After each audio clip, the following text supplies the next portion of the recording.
Jason. Hey, Diedrich, how you doing today? Hey, how you doing? I'm excellent. It's an honor to be speaking with you. Oh, man, I'm glad to be hearing you, too. Well, I know you've got a lot of stuff going on right now. And first, let's talk about American Housewife. I know you play the character of Greg Otto, and the season finale is coming up.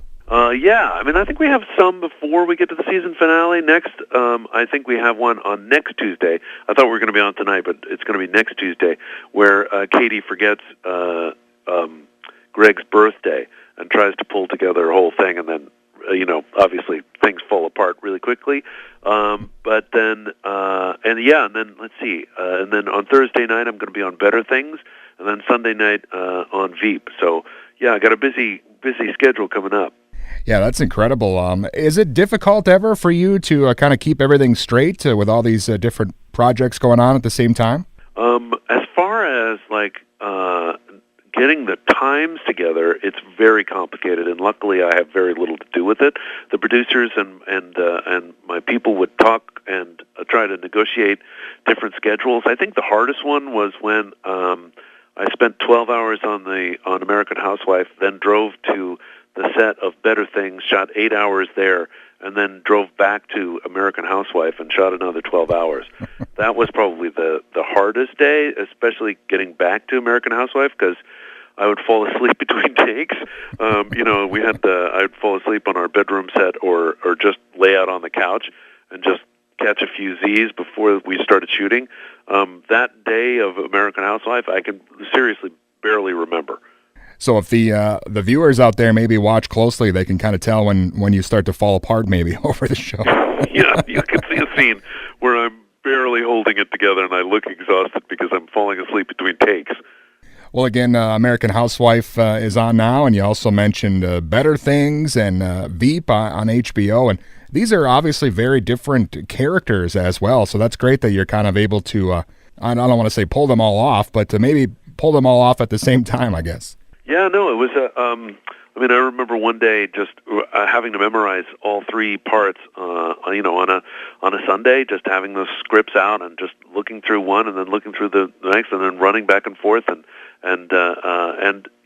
what's amazing about them is the real difference is what they want, because they're such different people. They want different things, and that's how you're able to differentiate the characters more easily than just by voice or something like that. When I was a kid and started off in this industry, I thought every character needed to sound differently, produce the voice differently, different timing and everything. But now that I'm older, I realize it's all about the words. So what the characters say and what they want is different, and that's the easiest way of making the transition. And the fact that I was able to work with such incredible writers on these three shows, you can really tell the difference between the characters that way, too. They just write in a very different way.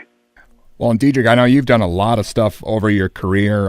Are you kind of leaning now more towards the TV side of things? Do you find that to be more challenging or fulfilling as far as maybe versus movies and that sort of thing? Well, here's the thing about movies. They almost always shoot out of town. And while I like location for a week, I don't like to be away from my family for longer than that. So I'm really not that interested in doing them because they just take me away from my family. That's why I love television so much. It almost all shoots here. And then, I can be a dad. I can spend a day at work, come home, have dinner with my kids, and sleep in the same house. When you go on location, sometimes it's really fun. You're in a really fun town, but bottom line, you're going back to an empty hotel room night after night after night, and it gets depressing. Well, what do your kids think of your acting career? Are they excited about it, or is it just kind of like, oh, that's just Dad? Well, I think it's a little bit of both. I mean, they haven't seen the majority of what I've done, but we do watch American Housewife together, which is really fun I can, along with a lot of other people, watch American Housewife with the family, and so the fact that they can sit down and we can all watch something together is a really beautiful thing. And the fact that I'm on it is kind of secondary, but certainly really nice. I think they're happy that I work, and I think they're proud of me. At least I hope so. But I love that we can all sit and watch a show together. That's a sweet thing. You mentioned maybe going more towards the TV side. You've had a real knack for showing up in films that have kind of went on to be called classics. I know I still hear people use the two chicks at one time line from Office Space all the time. Yeah. I mean, it's a strange legacy now for 20 years. It's if you Google two chicks at the same time, my picture comes up. Well, I got to say, I think Rex from Napoleon Dynamite was probably my favorite. Was it possible we could ever maybe see a spin-off film, maybe just based on that character? Oh, just Rex? Like an action movie. I would love that. Like Rex, he not only has his own dojo, but he also runs like either he's a mercenary or a hitman on the side. I'd love that. Well, at least I hope you got to keep those pants that you had. Oh, my only regret in my career is that I didn't hold on to those pants. Well, again, a lot of stuff going on with Diedrich Bader, American Housewife, and Better Things, Veep on HBO. And I know you've got a lot of animation voiceovers to your credit as well. It seems kind of like when you get into that line of work, you find yourself working on a little of everything after a while. You know, it's a very small world that I'm incredibly.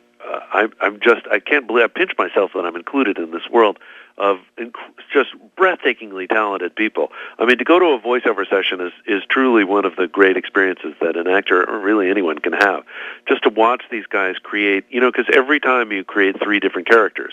So there's your main voice, and then there's the secondary and tertiary characters. They're just kind of incidentals. To watch people make these three incredibly different voices every time it is just so much fun, first of all, but also just a remarkable display of talent. Well, and I've seen you showing up in a lot of stuff that my son watches. I've seen you a lot of Scooby-Doo stuff. That must be cool for you as a kid growing up, and now you're part of that. That's great. Oh, dude, one of the best things I've ever said, and I've been able, luckily, to say it twice. And I would have gotten away with it too if it weren't for you meddling kids. Well, again, it's amazing the schedule you're keeping up. A lot of stuff already on your plate, but is there anything else maybe we should be looking out for, or something else coming up? Oh, just the animated work. I mean, you can Google me and figure it all out, but really, please check out American Housewife if you're a family. If you're a little older, check out Better Things, especially if you're a single mom. I think you'd really love the show.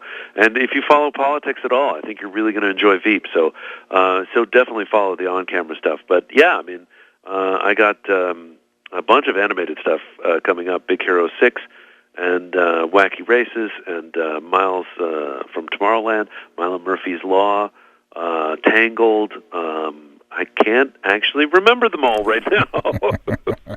All right. Again, I'm excited for all the stuff going on with you. I'm a huge fan, and it's been great speaking with you today. Thanks, man. Thanks. I really appreciate it. All right. You bet. Thank you.